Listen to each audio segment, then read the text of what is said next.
everyone, and welcome to another episode of the InnoTech podcast series, where we spotlight innovation, leadership, and stories that shape the future of education across Southeast Asia and beyond. I'm your host, Kochakorn, and today we are celebrating the Malaysian Education Week with a very special episode.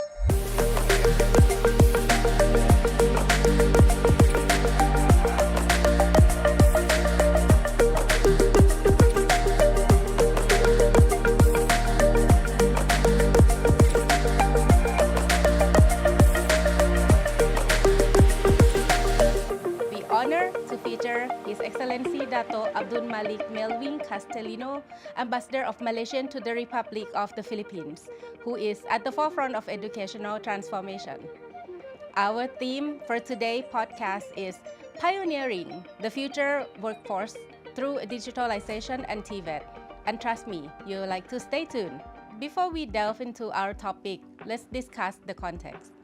Around the world today, especially in Southeast Asia, education systems are being pushed to adapt fast. Industry 4.0, automation, and digital economies are reshaping job markets. And what's clear is this: TVET and digital skills are not optional, they are essential. But the question is, how do we ensure that our education system evolves fast enough to meet this demand? That's why we have the leader today, like our guest.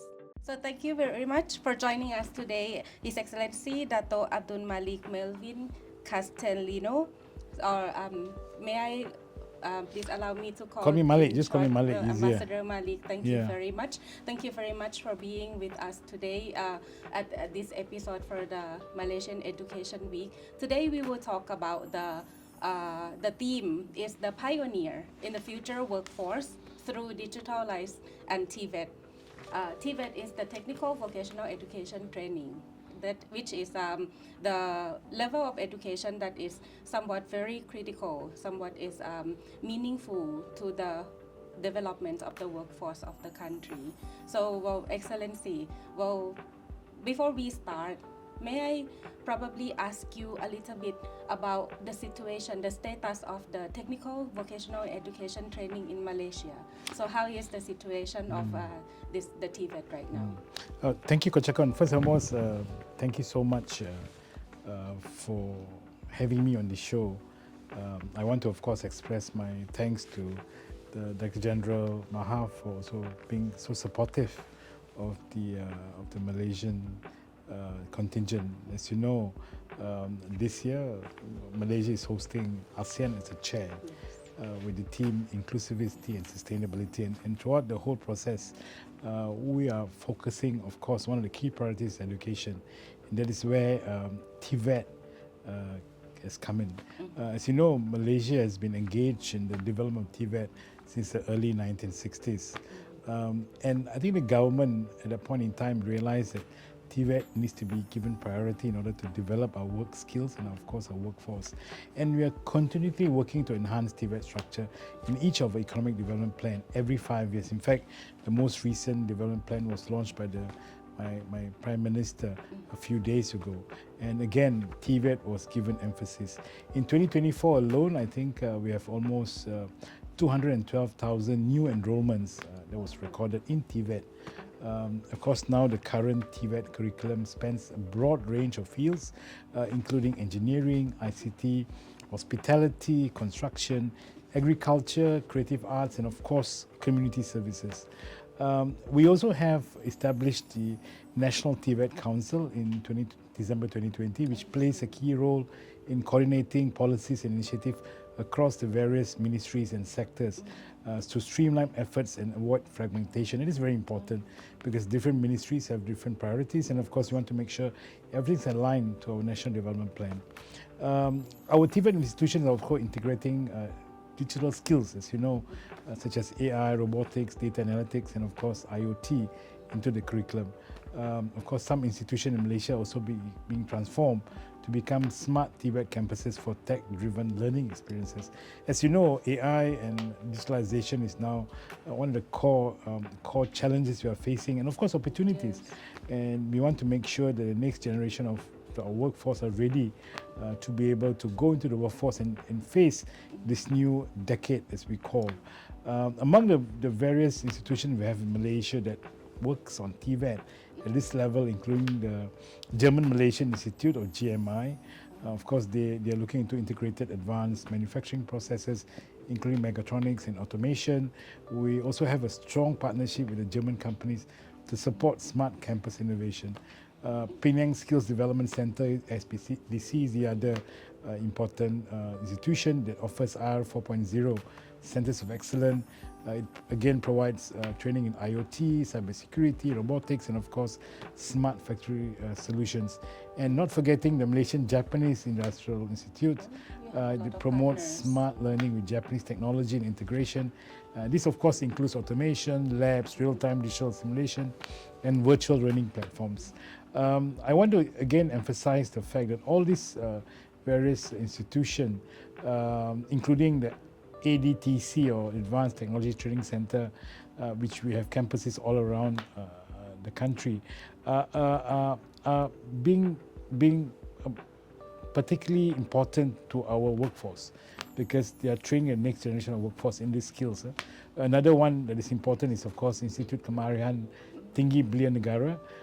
We have two, and they have now done pilot projects for energy, green tech, and of course digital TVET tools.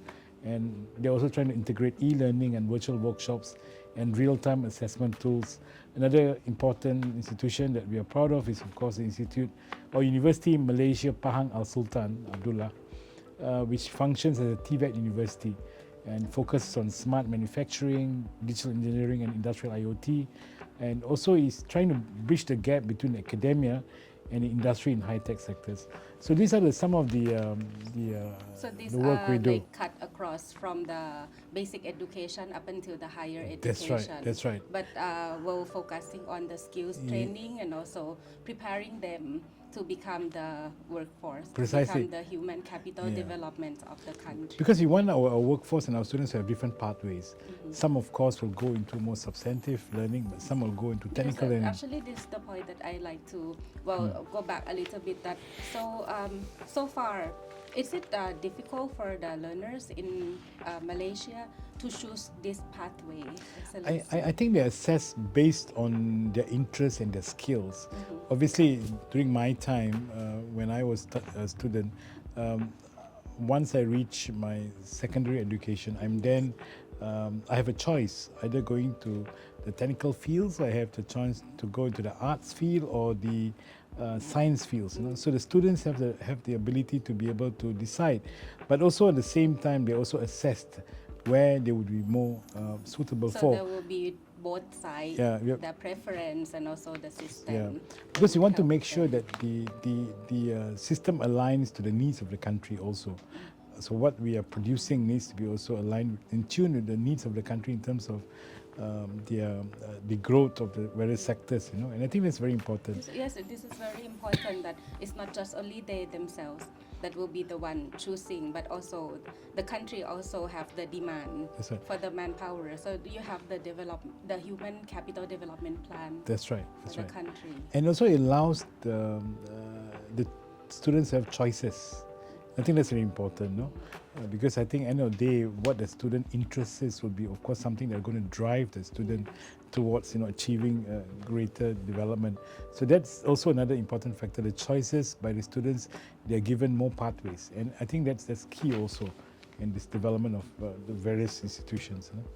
So with this, so it means that right now, well, as you mentioned, that there's so many learners that apply for the TVET program this year, and you offer so many partners, activities, initiatives that allowing them to pursue this pathway.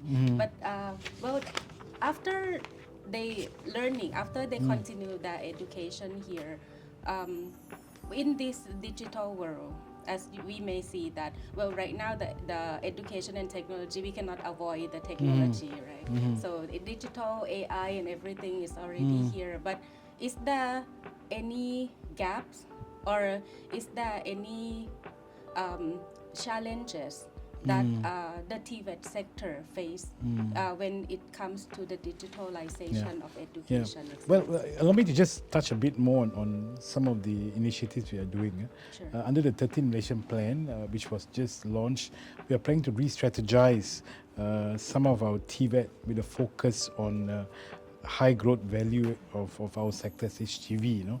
And this allows the TVET to university pathways, which is important, which means from a TVET school, you can also go to a TVET university. So I think that's so it enhances the skills of the student itself.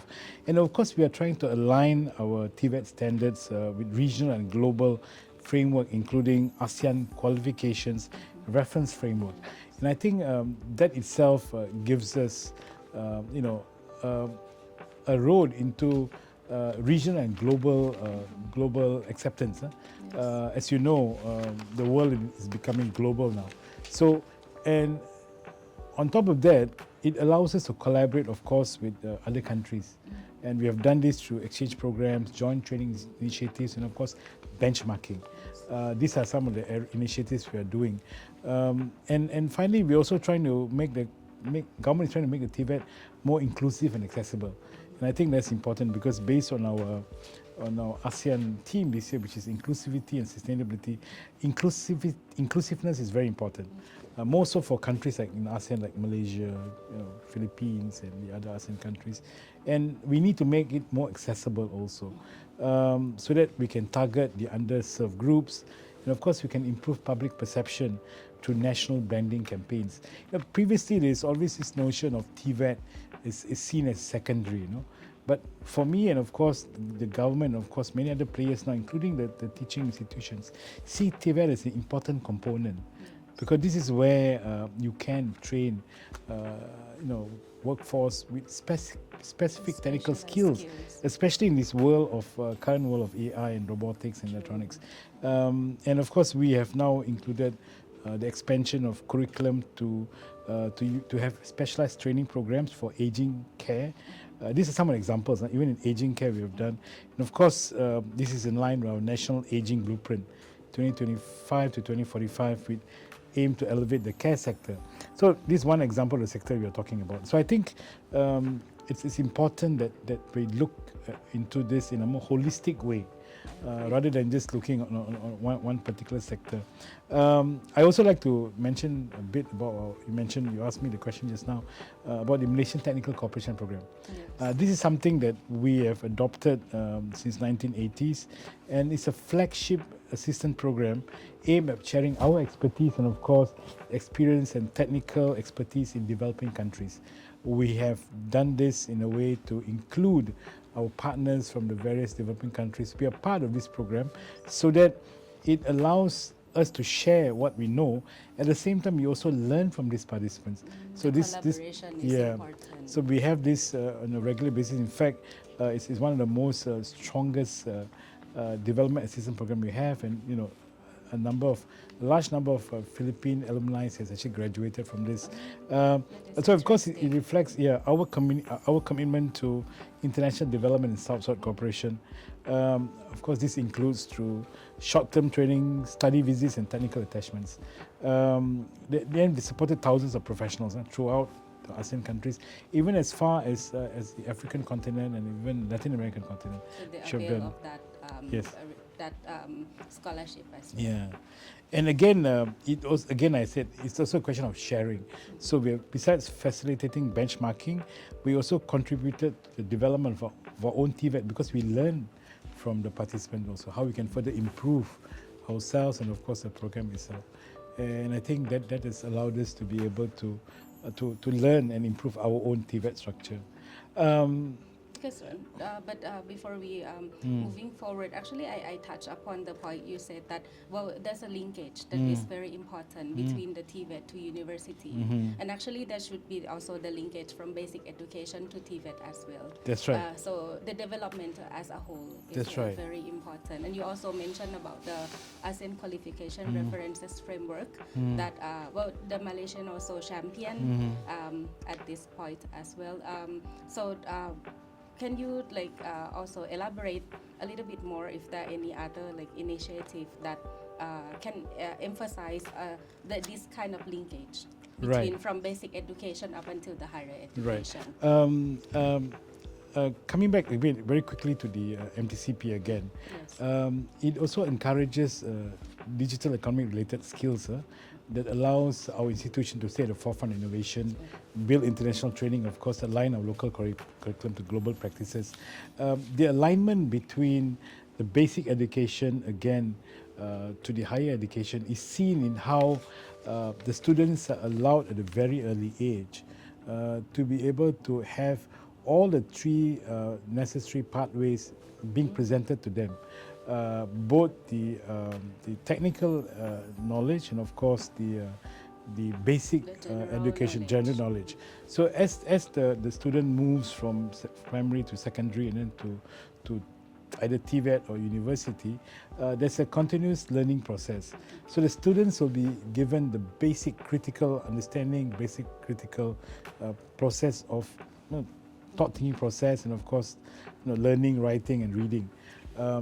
This, I believe, is one of the key components for them to be able to move from basic to secondary and of course onwards.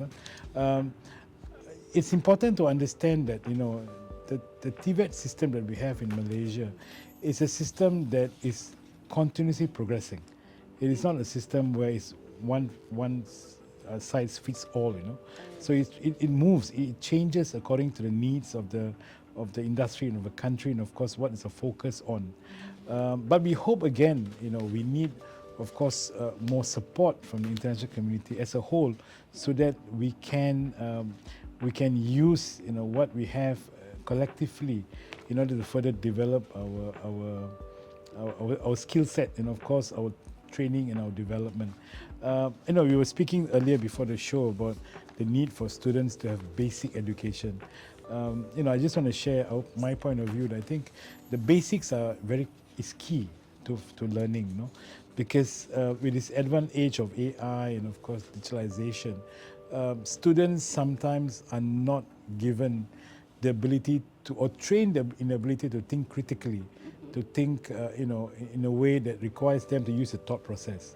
And I think the current argument or the current discussion is how we can utilize AI and of course digital technology as a support tool, but not as a tool that overtakes or complement, or more like complements, but not do the thinking process for the students. And I think sometimes to support learning, not only for the students but of course also for the teaching institution. It's a tool to be used to train or to work on, but should not again replace human elements of thinking or teaching and so on and so forth. I think that's very important, and we are realizing now and more as we are moving into this new realm, how we can use it as AI and digitalization as a tool, but not as not to replace. I think that's important. Actually, I totally agree with you on this, and I think this become the conversation among the academe right now here in Southeast Asia, that we really focusing on the humanistic part of how to live with AI, not to rely on AI, just only relying on them in our life. So since you already touched upon the digitalization a little bit already, so you may further share with us what would be the digital transformation in the TVET in Malaysia. So, thank you. Actually, it's a very important topic. When we talk about digital transformation, we talk about in education, we talk about how the institutions are using digital in the processes. Yes. But for me, I think we also have to look again how the digital tools and knowledge should be not transformed to the organization, but rather we should use it to infuse it into the organization, which means you don't bring the technology and incorporate it straight into the organization. The organization needs to look at what are the elements of digitalization that needs to be used, and then synergize it with the local needs. I think that's important, and that's a fundamental basic that I believe in, and we also believe in, because I think, this tool should work for us and not they, overcome and overtake what we need in the organization. And of course, some of the institution that we do, when you talk about innovation, we are trying to transform this institution to smart TVET campuses for tech-driven. Yeah. So this, of course, again, I want to mention GMI, that integrates advanced manufacturing, mechatronics, and small automation. And of course, this allows us to work with some of the other German institutions in Germany, of course. We have the Penang Skills Development Center. Again, all these institutions I mentioned before, Malaysian Japan Institute, MIGI, and of course the ADEC and the University in Pahang, are working on trying to incorporate these skills into the universities and making the universities, be focused into smart. So the focus of the partnership, is this for the infrastructure, for skills, or for everything? Is there any priority?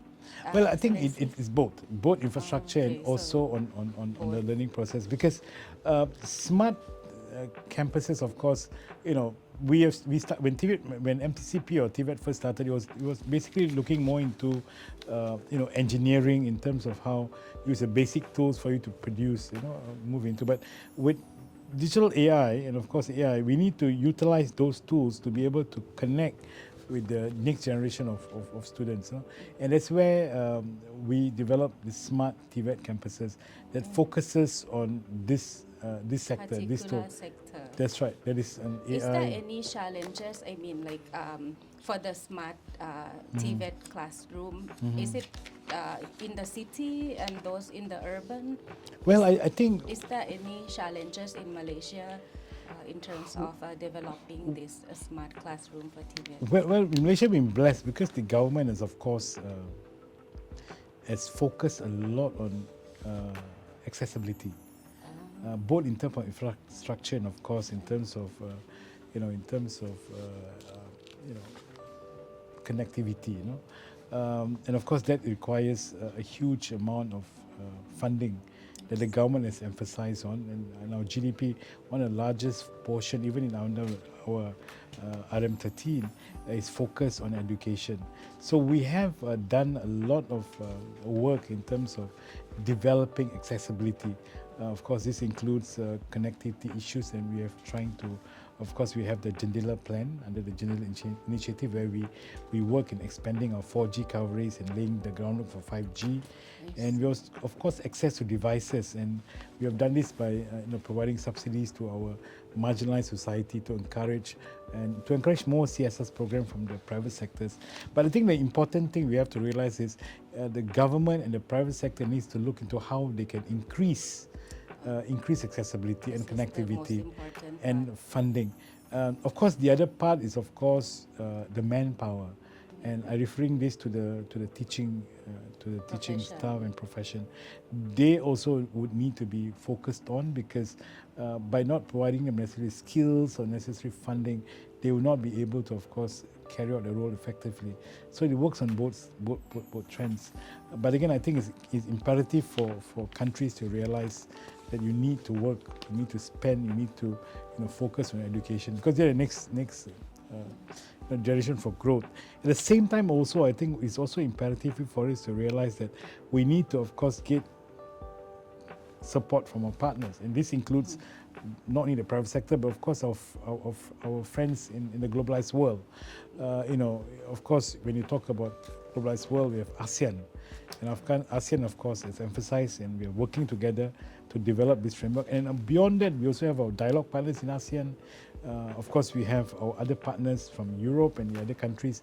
And I think, the only way we all can really achieve or use or gain the benefit from this new technology of AI and, of course, digitalization is to share best experiences, to share the technology, and, of course, to see how we can work together to develop our institutions. And as a share of ASEAN, as you mentioned from the very beginning, Excellency, so we have will we see any collaboration with regarding to education that is highlighted during the ASEAN chairmanship Of of course, Malaysia, Excellency? yeah, of course. Under ASEAN, some of the priorities we have is focus on education, which we hope to achieve. At the same time, also, we have to see that Philippines is going to host ASEAN next year, Yes.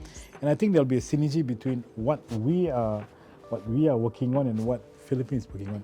Of course, one of the key sectors I mentioned is inclusivity. When we talk about inclusivity, it means being inclusive to all our stakeholders from every part of the society. And I know that Philippines also, I've been in this country for 2 years, it's amazing. And Philippines is very inclusive. So I'm sure that one of the priorities that Philippines is going to focus on is working how the education system must be developed. We all face challenges in the education sector, because actually Southeast Asia, yes, well, the challenges that we have is unique and yeah, similar. Yeah, some countries are doing better than others, but I think what is important is work together. We Agree. share our resources, we share our knowledge, we share our what do you call our workforce to be able to develop together. ASEAN and also Asia is the center point at the moment of development of the world. Everyone is focused on this part of the world, so that shows that we need to work together even closer. So I'm happy to hear that you're talking about the inclusivity, and also that's why the digital will be part of this to improve the inclusivity in terms of education and learning as well. So, but do you think is there any still like challenge that Malaysia face, or anything the challenge that the Southeast Asian face that which is the priority that we probably have to work closely together? I think another key areas could be infrastructure. I think infrastructure for education is a need, and of course, being developed countries, obviously our funds needs to be also diversified over various sectors. And education, although is important, we also have to look at the other sectors that also need funding. So I think infrastructure is something that we need to address. And I think And as you mentioned that partners and working together to support this. So And the infrastructure is something that we have to consider. That's right. First. And then another area I think also is the labor market, because it reflects basically to what education system is being developed for. Now there is of course a change in the labor market because of AI and digitalization. At the same time, we also might realize that this labor market is also diversified. So I think the challenges that we face under TVET, under any education system, is making sure that our workforce and our students are ready to face the challenges that's coming in the changing world market, in the changing labor market.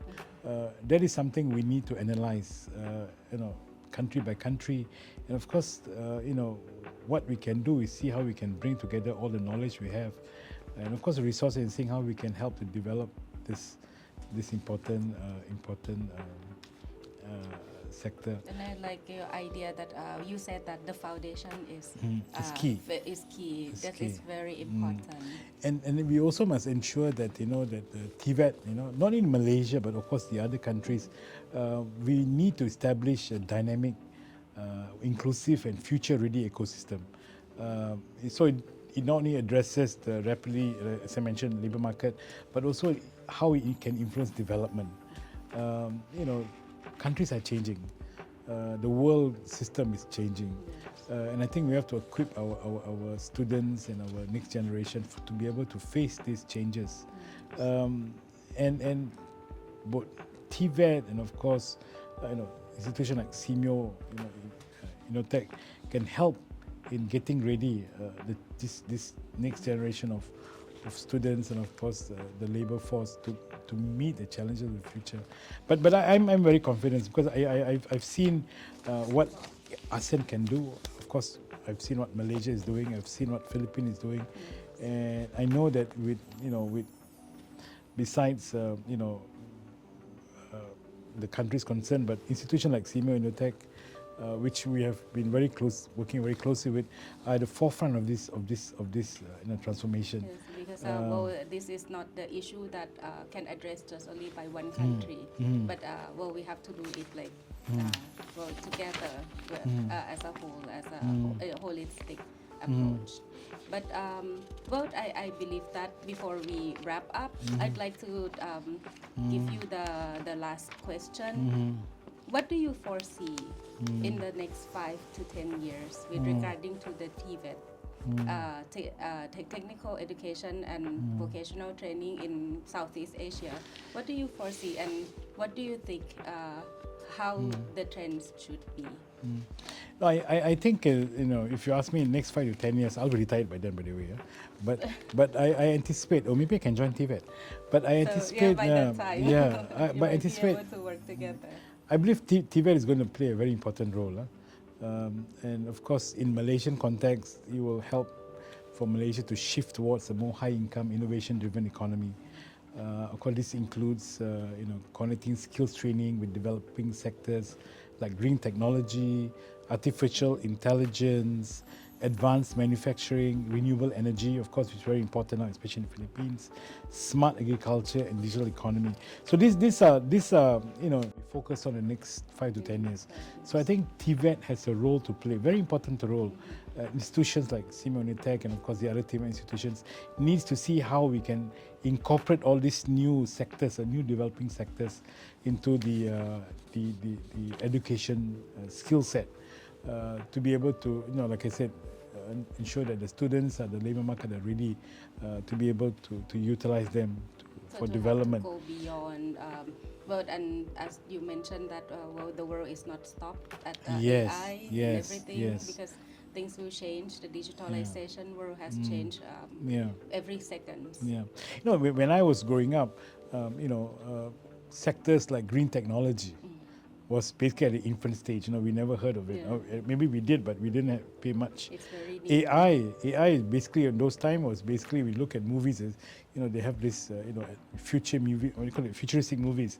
But now it's become a reality, I was based in some countries, and I've seen how, in manufacturing plants, the entire factory is run by robotics.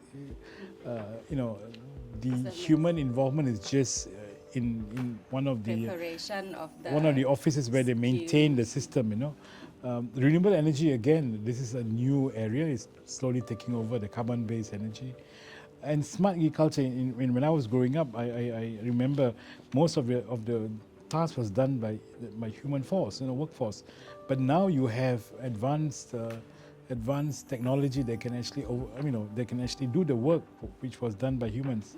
And not forgetting the digital economy, of course, since the advent of the current e-commerce sector, that is something that I think is also, we need to grasp, as we evolve to a different, different generation. The needs changes. That Precisely. Will be more obsolete. That's right. But again, even in terms of obsolete, we can utilize the changes in the labour force to allow us to prepare, to upskill some of those who are doing the current job. We need to do that, and maybe TVET is one of the ways which you can do that, to upskill. So I might give the floor for you to encourage our educators here, and also our team here, that there would be, how could they adapt themselves for the next 5 and 10 years, for the next generation? No, for me it's very important. I've mentioned this earlier before. We need to focus on the human element. We need to focus on the people. Technology is there. We have to use it as a tool, but the center of it has to be the human element. And that is a core. We cannot run away from that, and it's very important. Because we tend to forget, sometimes we tend to, not everyone of course, but we tend to look into the technological aspect more than a human element.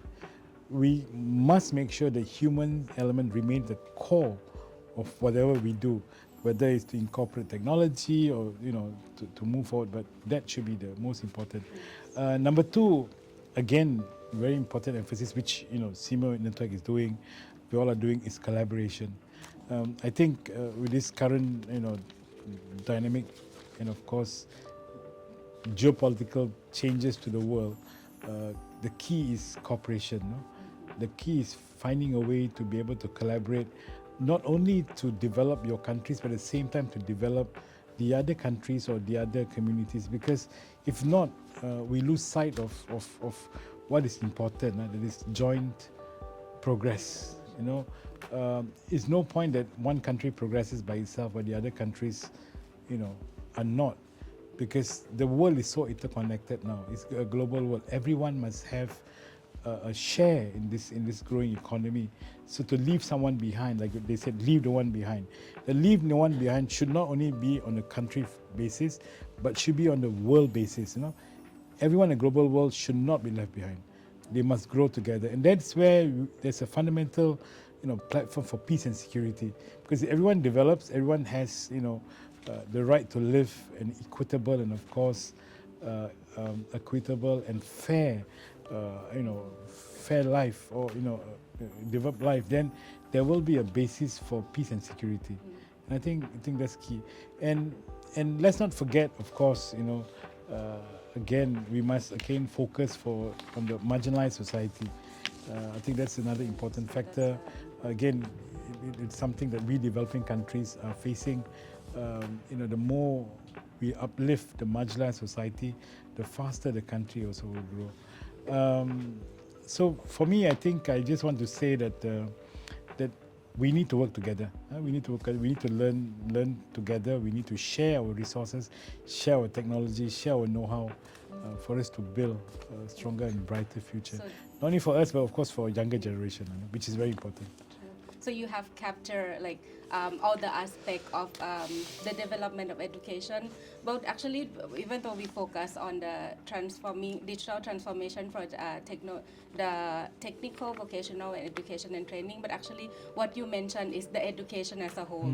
Because education, we cannot just talking about one sector. And for the development part, you already mentioned about the infrastructure, the skills, and the humanistic part that we, of course, have to focusing on, because that is the part that we cannot forget. And last thing, the collaboration. And as Malaysia is the chair of ASEAN this year, thank you for the theme that focusing on the inclusivity. So this is going to be, the year that we will focus on education. We will focus education for everybody, and especially for those in the marginalized area. And I also look forward to Philippines. I'll just say Philippines Chairmanship next year. We're excited about this.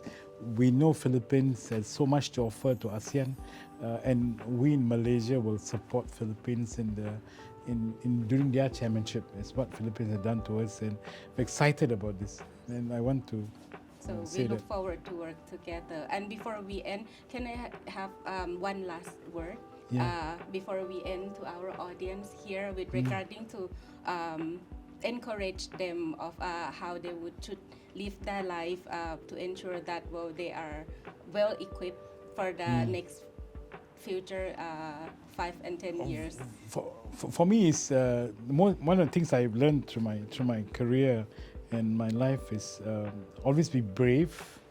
Always use every opportunity for you to develop, and always remember that you live in a society, in a community, and by uplifting the society and community, you also uplifted. Always have the people and the community at the heart of your strive. Utilize your opportunities to learn and to study, and then give back to the society. This has always been what I believed in. I think the more of our population that realizes that you need to also look at what you can do for your country and your nation, your communities, the better the world will be. While you, of course, developing your livelihood, but don't forget, whatever you do, put people at the core, and I think that will really give you the advantage, and of course to build a better life in the community. But again, never give up, be brave, put people at the center of your struggle, and of course of your development, and just grow. Enjoy life. Enjoy life. We enjoy life. Yeah. That's very important. First, love the Philippines, because I've been here. So the idea of love the Philippines is there. So I'm sure for those students who are from Philippines, please, They're having the enjoying life every day. And I'd like to also invite those who have not visited Malaysia, please come. We are hosting. Now we're hosting. Next year will be visit Malaysia 2026. So please come and visit us. And of course, I'm sure we have so much in common, Malaysia and Philippines, and culture, history, and the food. So I'm sure you'll enjoy. As I've been enjoying Philippines, so yes, far. I've traveled to many parts, including Mindanao. I go to Mindanao very often. It's a beautiful place. A place also visit Mindanao besides the other parts, because I think there's a strong growth area there, which we can of course work on and support. So we look forward to also going to Malaysia. So for today, thank you so much. And Thailand, of course. And Thailand, thank you. That's where I've come from. Yes.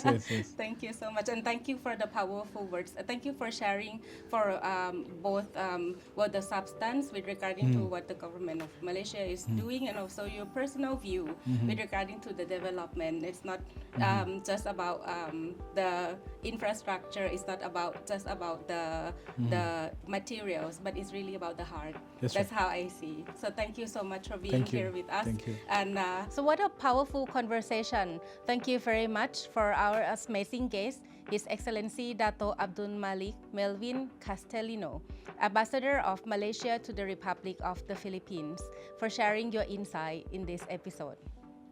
To our listener, if you're passionate about building resilient education system and future-ready learners, don't forget to subscribe, share this episode, and also check out more stories on Innotech website and our official social media channels. Until next time, this is Kochakorn Khattapan-Acidre, Center Deputy Director of SEAMEO INNOTECH, and you've been listening to Innotech podcast series. Stay innovative, stay inspired. Thank you so much for stay tuned, and I look forward to see you all again next time. Thank you. Absolutely.